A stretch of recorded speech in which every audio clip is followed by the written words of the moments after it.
இதுகாரும் பொறுமையுடன் அமர்ந்து விழாவை சிறப்பித்து கொடுத்த உங்கள் அனைவருக்கும் என்னுடைய நெஞ்சார்ந்த நன்றியினை தெரிவித்துக் கொள்கிறேன். குறிப்பாக இந்த விழாவை ஏற்பாடு செய்து இதுவரை வெற்றிகரமாக நடத்தி கொண்டிருக்கின்ற இந்த கோவை நிர்வாக குழு, இந்த குழுவிற்கு என்னுடைய நெஞ்சார்ந்த நன்றியை தெரிவித்துக் கொள்கிறேன். அதாவது 5 பேர் நம்ம ஃபோட்டோ போட்டிருக்கிறோம் இல்லையா, டாக்டர் பாலகிருஷ்ணன், கதிரவன், அப்புறம் ப்ரொஃபஸர் முத்து, அப்புறம் சரவணகுமார், அப்புறம் மிஸ்டர் இருதயநாதன். இவங்க ஒரு டீம் மீட்டிங் மாதிரி போட்டு ஒரு 2 நாளைக்கு ஒரு தடவை பேசி என்ன பண்ணணும் ஏது பண்ணணும்னு பண்ணி இதை அழகாக பண்ணி முடிச்சிருக்கிறாங்க.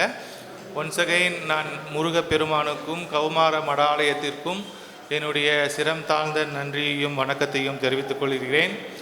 இன்று சிறப்பு விருந்தினர்களாக கலந்து கொண்டு மிகப்பெரிய சொற்பொழிவு ஆற்றிய மேடையில் வீற்றிருக்கின்ற அனைத்து பெருமக்களுக்கும் என்னுடைய நெஞ்சார்ந்த நன்றியை தெரிவித்துக் கொள்கிறேன். பார்வையாளர்களாக பொறுமையாக இருந்து இந்த விழாவை சிறப்பித்து தந்த உங்கள் அனைவருக்கும் என்னுடைய நெஞ்சார்ந்த நன்றியை தெரிவித்துக் கொள்கிறேன். என்னுடைய ஒரே வேண்டுகோள், இந்த கோவையில் இன்று நாம் ஆரம்பித்திருக்கின்ற இந்த விழாவினை கோவை மக்களாகிய நீங்கள் மாதம் ஒரு முறை தொடர்ந்து நடத்த வேண்டும் என்று நான் வேண்டி விரும்பி கேட்டுக்கொள்கிறேன். கோவை மற்ற மாவட்டங்களுக்கு முன்னுதாரணமாக இருக்கணும்.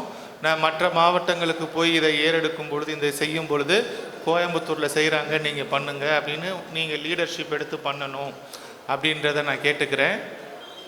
மீண்டும் ஒரு முறை இந்த வாய்ப்பை தந்த பிரபஞ்சத்திற்கும் அனைத்து நண்பர்களுக்கும், இந்த சமயத்திலே எனக்கு உறுதுணையாக இருந்த என்னுடைய மனைவிக்கும் என்னுடைய பிள்ளைகளுக்கும் என்னுடைய குடும்பத்தினருக்கும் நன்றியை தெரிவித்துக் கொள்கிறேன். இந்த நிகழ்ச்சியை நம்ம இதோடு நிறைவு செய்து கொள்ளலாம். தேசிய கீதம் பாடி நிகழ்ச்சியை முடித்து கொள்ளலாம். ஒரு சில வார்த்தைகள்.